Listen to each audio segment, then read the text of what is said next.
Could you update us on the intelligence on Russian intelligence sharing with Iran in the current conflict? What do we know? Senator, if there is that sharing going on, that would be an answer that would be appropriate for a closed session. Well, it's been in the public press. This is open source that it's occurring. Is it occurring? Again, if it is occurring, that would be an answer appropriate for a closed session. What I can tell you is that according to the Department of War, any support that Iran may be receiving is not inhibiting their operational effects. Okay, that's sort of the first cousin of a yes, I guess.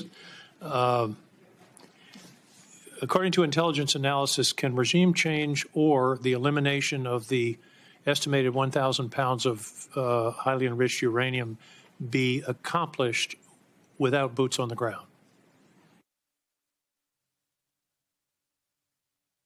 Senator, the discussion about the Iranian nuclear capability, we intend in the closed session to talk about that in great deal. With regards to revealing any information about the ability to do that, I would have to defer that to a closed session. Okay, I'll see you in an hour. Finally, there was very little, if anything, in the report, in the assessment about climate change, and that's been in past reports. There is a lot of discussion about migration. The estimates are that climate migrants, because of the changes in the climate and the atmosphere, and particularly in the center equatorial area of the Earth, will range from 200 million to 1 billion people by 2050.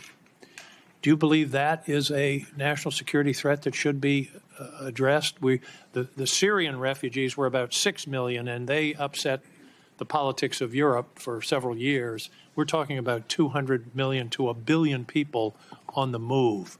I believe that's something we should be discussing and that the intelligence community should be assessing. Director Gabbard? Yes, Senator, there are a number of drivers of things like migration. It would be an extensive and voluminous annual threat assessment. Let's pull out for just a moment as we keep monitoring this. Our producers are listening. We just heard a back and forth about Iran-specific intel, about the Strait of Hormuz, about Russia involvement in this war with Iran. I want to go to our MS Now senior national security reporter, David Rohde, who just got some new reporting on this war and Russia's involvement. David, what have you learned?